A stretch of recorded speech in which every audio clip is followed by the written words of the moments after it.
पश्चिम बंगाल का भविष्य कोई केंद्र सरकार द्वारा नियुक्त दलाल नहीं कर सकता है। सीपीआईएम के राज्य सचिव मोहम्मद सलीम ने राज्यपाल सीवी आनंद बोस द्वारा गृह मंत्री अमित शाह को धारा 356 जारी करने की सिफारिश का विरोध किया। आज महान दार्शनिक कार्ल मार्क्स की 208वीं जयंती के अवसर पर वाम मोर्चा के अध्यक्ष विमान बसु के साथ उन्होंने भी धर्मतला स्थित कार्ल मार्क्स की प्रतिमा पर माल्यार्पण कर श्रद्धांजलि अर्पित की।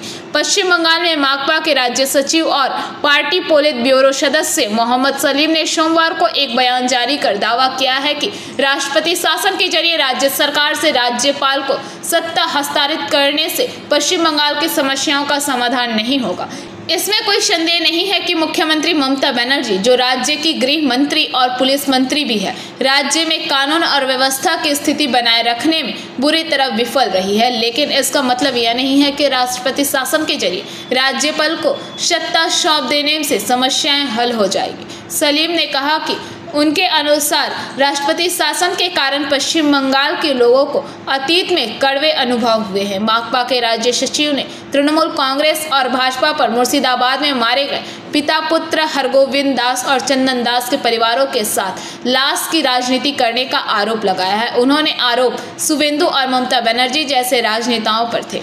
मोहम्मद सलीम ने आरोप लगाया कि वह वास्तव में तृणमूल और भाजपा की तृणमूल ब्रांड की राजनीति है। उन्होंने राज्यपाल सीवी आनंद बोस की राज्य में धारा 356 लागू करने की सिफारिश पर आवाज सुनाई होगी। उन्होंने कहा कि 356 দ্বারা এইভাবে অপপ্রয়োগ করলে পড়েছে কি হবে, তার আগে 355 আছে।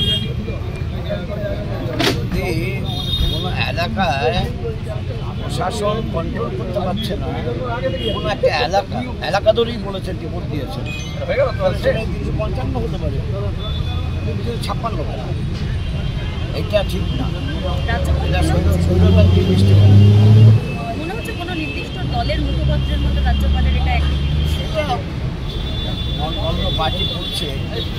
রাজ্যপাল তো বসানো হয়তো একটু সেই সরকারের প্রতিনিধি হিসাবে বসানো হয়।